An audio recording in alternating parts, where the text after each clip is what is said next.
Welcome back, everyone. As you probably guessed, we are going over this gun right here. This is the Glock that your girl told you not to worry about, but you know you should. So this is the Gen 5 Glock 17L MOS. Now, the Glock 17L was made previously in the Generation 3. I have a review of that up. It's probably 10 years old at this point, which is kind of crazy to say.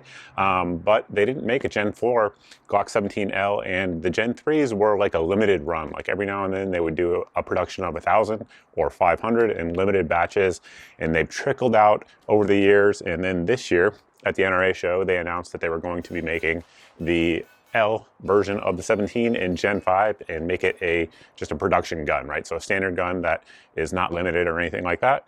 And that is what we have here today. So first up, my relationship with Glock, how did I get the gun, etc. So I have no relationship at all with Glock.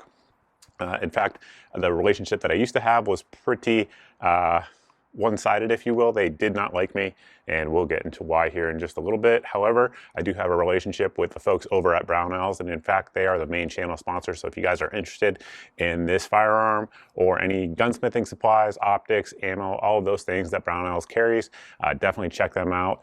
I appreciate their sponsorship of the channel here, and I also appreciate them sending out this pistol for me to review. So that is how I got the gun and my relationship with Glock. So basically, what is it? Well, it comes in two different capacities. You have our standard capacity 17 round magazines or 10 round magazines for people who are behind enemy lines.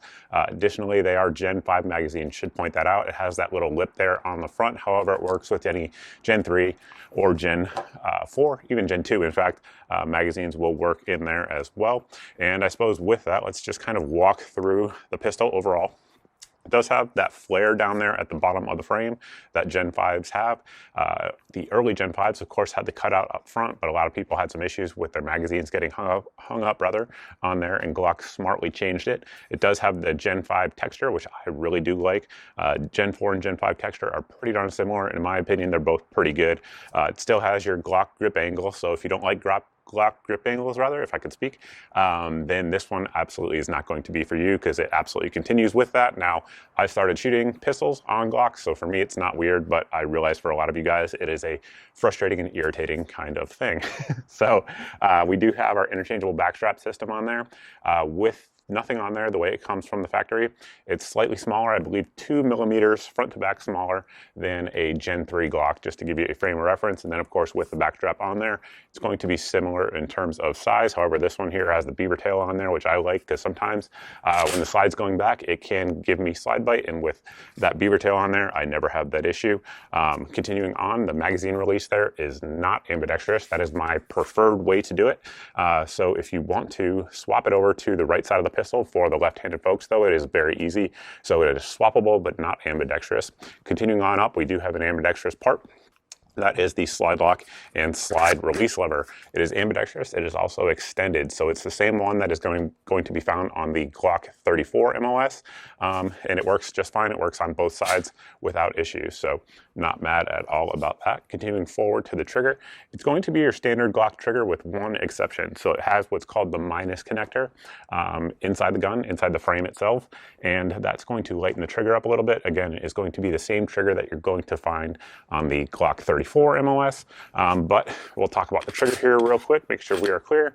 And we do have our trigger safety on there as one of the safety mechanisms that all Glocks have. Of course, it also has a trigger safety or a firing pin safety, depending on how you want to define it. But the trigger itself is nothing to write home about. Essentially, you have that spongy Glockness, if you will, and then our sort of wall, and then you roll through the wall. And this one here breaks right at 4.5 pounds on my scale, whereas the typical Glock is going to be 5 to 5.5 pounds. And again, that's because of that minus connector that is in there. And the reset, very tactile, very audible. Glock resets have always been pretty good in my opinion. And once again, we're at that break. It's kind of like you have to roll through it. All Glocks are like that to a certain extent. However, one of the downsides, if you will, of that minus connector is it makes the roll a little bit more pronounced, even though the actual break is a little bit lighter, if that makes sense. So continuing forward, standard Glock trigger guard there, nothing new about it at all. It does have a better undercut that all the Gen 5s have than some of the earlier guns. However, compared to some of the aftermarket guns like Shadow Systems, Zev, etc., the undercut is not as much as some people would like. pros and cons to that, I suppose. I don't really mind it, but if you shoot it for long periods of time, you're probably going to get some Glock knuckle. It just kind of is what it is. Continuing forward, we have serrations up there on the front of the actual trigger guard for folks who like to shoot like that. And I don't shoot like that, but there are world champion shooters who do, so I'm not going to poo-poo the method. Continuing forward, we do have a 1913 rail up front. It's not Glock's proprietary rail. You do have just one slot though, so that kind of is a negative versus some of the competitive options out there. Continuing up to the slide, it is nitrided finish.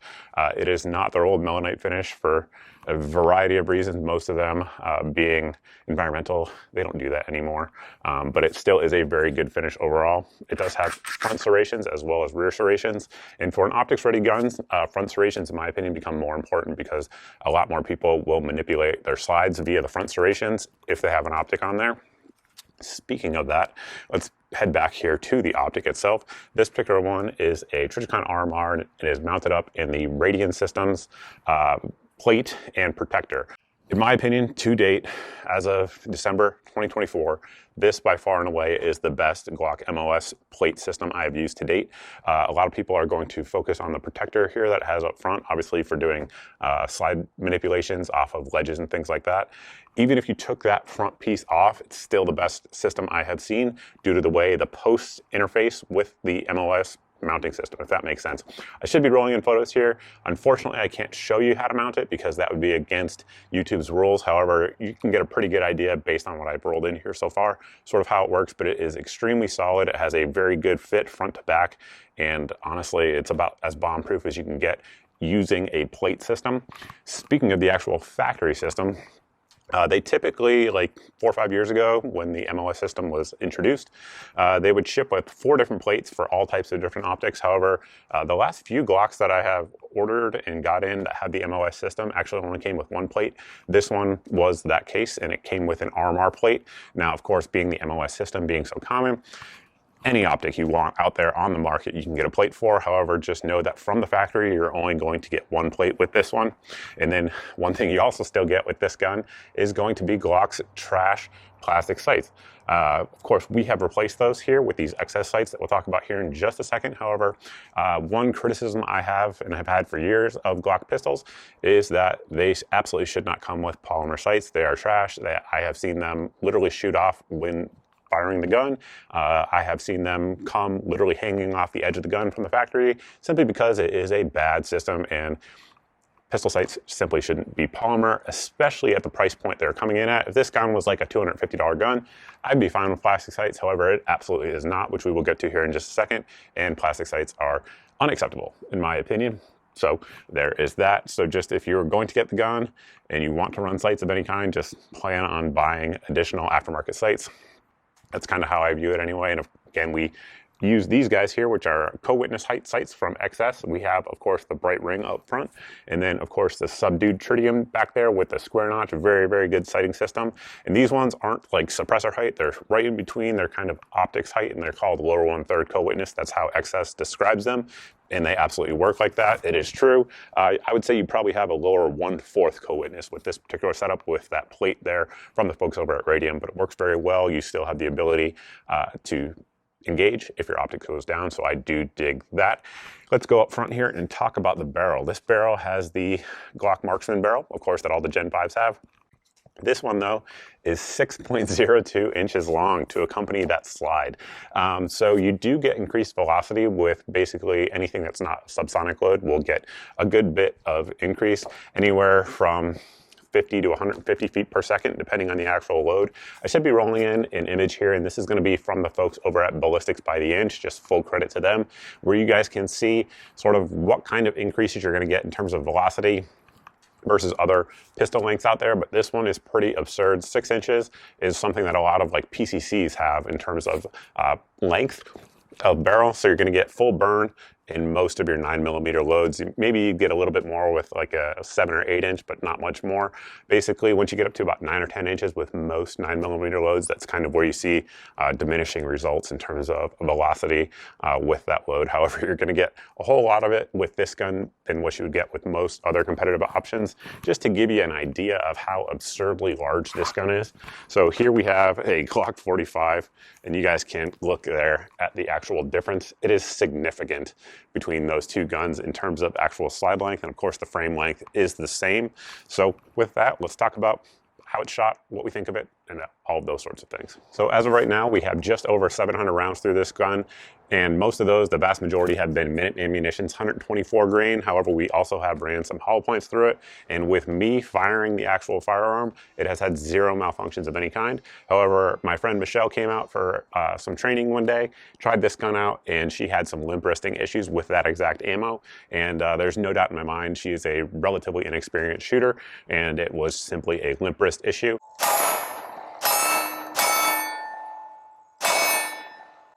All right, we had a malfunction. Yeah. So that's something that you definitely can't find with a semi-automatic gun if you're not gripping it hard enough.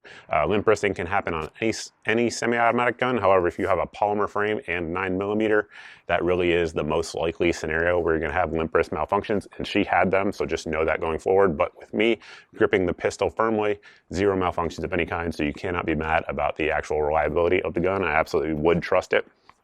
Also, let's talk about the main selling point here of this gun, in my opinion. It's going to be two things. It's going to be that barrel length. Some people want that increased velocity, and they believe it will help them. And if you think about it, this with standard pressure ammo versus, say, like a 4.5 inch Glock 17, you're going to get plus P performance in terms of velocity out of it, the equivalent of that by going with the longer barrel. So some people do think that velocity matters. I will leave that for you guys to discuss down below in the comment section. Additionally, when using iron sights, you do get a longer sight radius. Now, whether or not that's actually an advantage if you're using an optic, again, I will let you guys debate down below in the comment section. I would argue it probably isn't if you're using an optic. However, if you're not using an optic, it probably is. And let's talk about price point. Once again, this was sent out by Brownells for me for the review. However, basically everywhere you look online, if it's in stock, which these sell out pretty quickly, typically, if it's in stock, it's going to be $709. So not inexpensive, especially given the competitive options that are out there on the market. You know, you compare this to like a PDP Pro or some of the new Springfield offerings with the Echelon. It's kind of hard to justify that price point unless you are just somebody who's very used to Glocks and trusts Glocks. I would put myself in that category. However, I think a lot of new shooters coming into the market are not in that category and might look somewhere else. So ultimately, that is for you guys to decide. However, Glocks are still some of the best selling handguns in the world. And the reason for that is the reliability. They have earned that reputation over decades at this point. Can't take that away from them. I just wish they would fix those sights. They're just unacceptable. But anyway, that is my tirade. The one thing I didn't mention is they come with 3 standard capacity magazines. So I do like that. That is better than some of the competitive options out there on the market for sure. And with that, we're going to close the video out. If you guys like this video and you haven't subscribed to the channel, real easy to fix that by hitting the subscribe button. Additionally, if you're not seeing 2 to 4 videos a week here on the channel, I am putting them up so you are being censored by an algorithm.